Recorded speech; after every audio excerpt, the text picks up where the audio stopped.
What's up, guys? Today for Whiteboard Wednesday, we're going to go over arm care or shoulder care.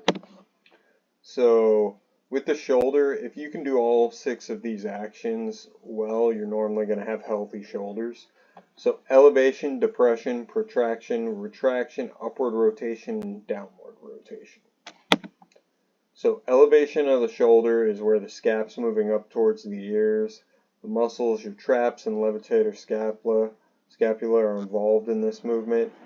The exercise that most commonly shows this movement is a shoulder shrug, as you can see right here in the animation. That's a simple shoulder shrug exercise if you were to see. Depression, scapular depression, it's where the scap's moving downward away from the ears. It involves your lower traps, lats, and your pec minor.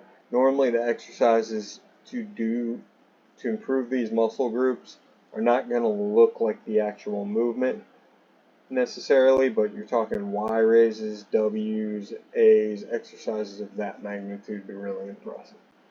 Work on scap depression. Now when we're talking scapular protraction, it's where the scaps move forward and around the rib cage. It's very important for the muscles like serratus anterior and pec minors to work well to be able to do this. As you can see, it's where you're reaching that arm forward and out. Exercises for this are like your push-up plus, where you're starting with that extra reach at the top of the push-up, or your serratus rollout, where you're working on actually getting into the serratus and really reaching. Going into retraction, this is where the scapula moves backwards towards the spine. The muscles involved are your middle traps and your rhomboids. Exercises that are going to work it are your row, your band pull-aparts, things like that. If you look at this from another perspective, where the shoulder blades are crashing in, what we really want to do is be able to control this movement. Even when we're doing an actual push-up, we shouldn't have the shoulder blades just crash into each other.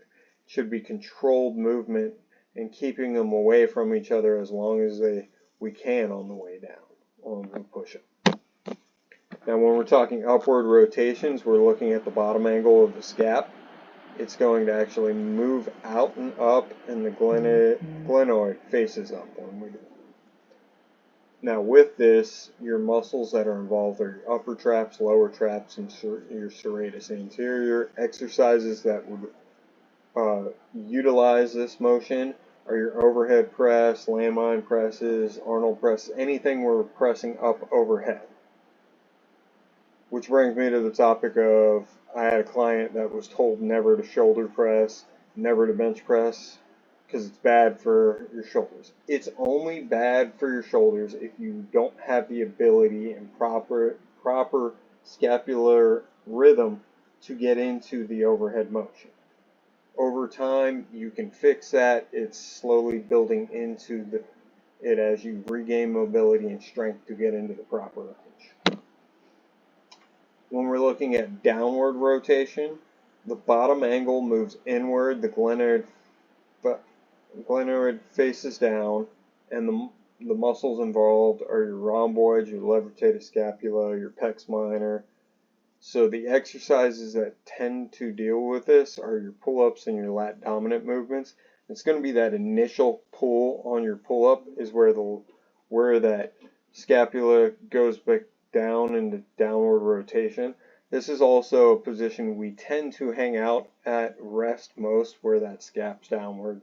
So this is not normally something that people need as much work on. It's normally one that people tend to already have. It's the upward rotation where people tend to need more work. Now with this, the Dbacks arm care program here, you have quadruped Ys, quadruped Ts, quadruped As, palms down, quadruped row to a 90-90, so you're basically going a row to an external rotation. Side-lying external rotations, supine scap push-ups, and quadruped scap retraction. These are all great exercises, and the reason they use this as their arm care program, for a lot of their guys, they were overseas, so they'd only be able to give them a couple dumbbells and a simple program. You can build up off of this, but this is an easy program that anyone can do with a low amount of equipment for arm care for baseball.